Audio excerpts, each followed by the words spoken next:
Muy buenas noches para todas aquellas personas que nos siguen por este canal de YouTube, Javier Serra Betancourt, para escuchar permanentemente nuestras opiniones acerca de lo que sucede en Colombia y, por supuesto, en otros lugares del mundo cuando las circunstancias lo ameritan. En este momento estamos concentrados en la campaña presidencial colombiana, pero también en la campaña por la composición del nuevo Congreso de la República, que habrá de posesionarse el próximo 20 de julio del año 2018, después de unas elecciones que seguramente estarán bastante reñidas y que tendrán lugar este próximo domingo 11 de marzo del año 2018 en Colombia. Sin embargo, pareciera existir en la conciencia de los colombianos una especie de disparidad de criterios con respecto a cómo debe ser compuesto el nuevo Congreso de la República y cuáles, en este caso, deberían ser aquellas personas que ocupan u ocuparían el solio de los presidentes de Colombia. Porque las encuestas dicen que para el Congreso de la República los partidos más votados, es decir, aquellos partidos políticos que obtendrán un mayor número de curules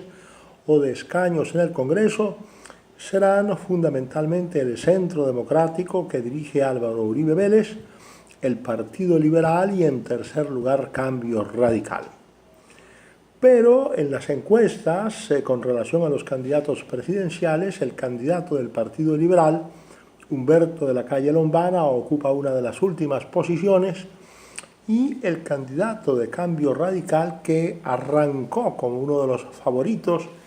en la elección presidencial para este año de 2018,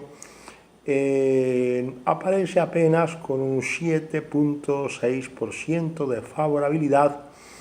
en cuanto a la intención de voto por ese candidato se refiere. De tal manera que existe pues la posibilidad de que el próximo gobierno llegue a presidir un estado en donde exista un Congreso que en principio no respalde las políticas de ese gobierno, y eso naturalmente comprometería gravemente lo que aquí en Colombia se denomina la gobernabilidad o la capacidad que tiene en un momento determinado el presidente de la República, o mejor el gobierno, para presentar proyectos de ley que posteriormente se puedan convertir en leyes de la República legal y formalmente expedidas por el Congreso. Sin un Congreso de la República que esté dispuesto a respaldar los proyectos o las reformas o las iniciativas del Poder Ejecutivo, es realmente el poco lo que en un momento determinado pueda hacer el presidente de la República. Sin embargo, nosotros particularmente estamos convencidos de que el próximo Congreso estará fundamentalmente compuesto por integrantes de los partidos que aquí en Colombia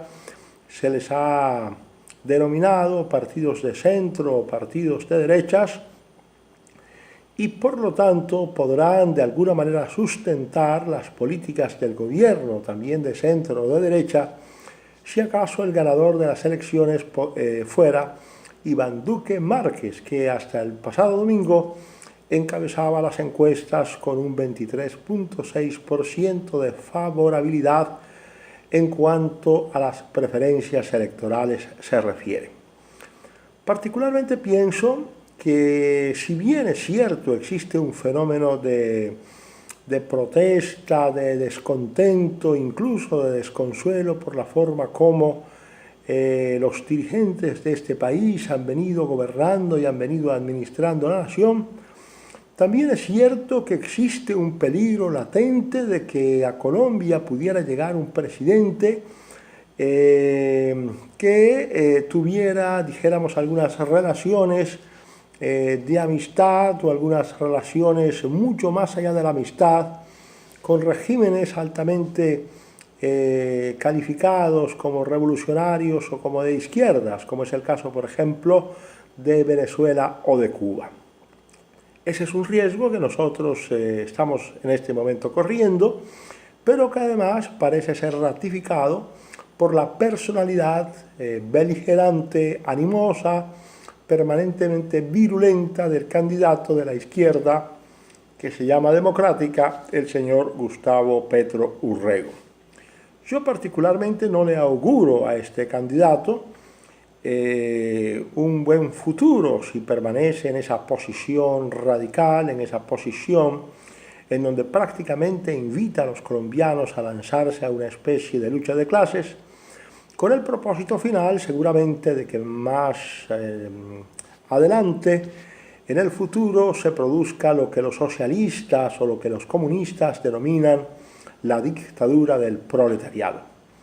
Pero independientemente de esa circunstancia que en este momento nos parece completamente anodina, pienso que uno de los candidatos, concretamente el señor Gustavo Petro Urrego, está dando pasos agigantados hacia la transformación de un país sin saber exactamente hacia dónde nos conduce esa transformación o ese cambio. Las propuestas iniciales del candidato de las izquierdas es que al día siguiente de su elección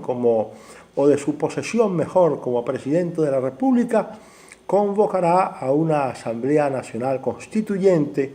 para, como es apenas lógico, modificar la Constitución de 1991. En principio, una propuesta de esa naturaleza es una propuesta desalentadora, especialmente para los sectores dirigentes o para los sectores empresariales, y podría ser nociva para la economía la sola propuesta, por cuanto el deseo de cambiar intempestivamente las reglas del juego sin que haya habido un debate previo sobre cuáles son exactamente las reglas o las normas que se quiere cambiar, es de alguna manera un riesgo grande, un riesgo grave para los empresarios y para los inversionistas. Y por lo tanto, en esas condiciones, tanto los empresarios como los inversionistas estarán en condiciones de ir retirando poco a poco sus inversiones y por lo tanto el capital nacional o extranjero, del cual dependemos muchísimo los colombianos para el funcionamiento de nuestra economía. Es decir, que estamos comenzando por dar exactamente los mismos pasos que dio en su momento el candidato Hugo Chávez Frías cuando ganó las elecciones del año 1998 en Venezuela y tan pronto como se posesionó, convocó previa consulta con el pueblo un referendo para aprobar, como en efecto se aprobó, la convocatoria de una Asamblea Nacional Constituyente que terminó dándole a la República Bolivariana de Venezuela una nueva constitución y por lo tanto unas reglas de juego totalmente distintas a las que hasta entonces estaban vigentes. En Colombia las cosas son a otro precio porque el presidente de la República, tan pronto como se posesiona, aunque también las reglas en Venezuela eran esas mismas, tiene la obligación, a través de un juramento que hace antes de la posesión, de respetar tanto la Constitución política como las leyes y solamente las puede modificar de conformidad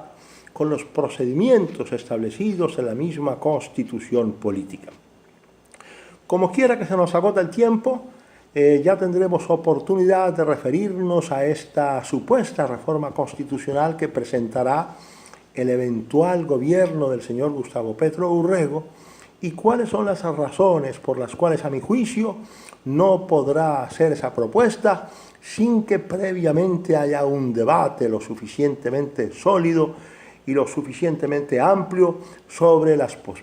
propuestas que perseguiría ese gobierno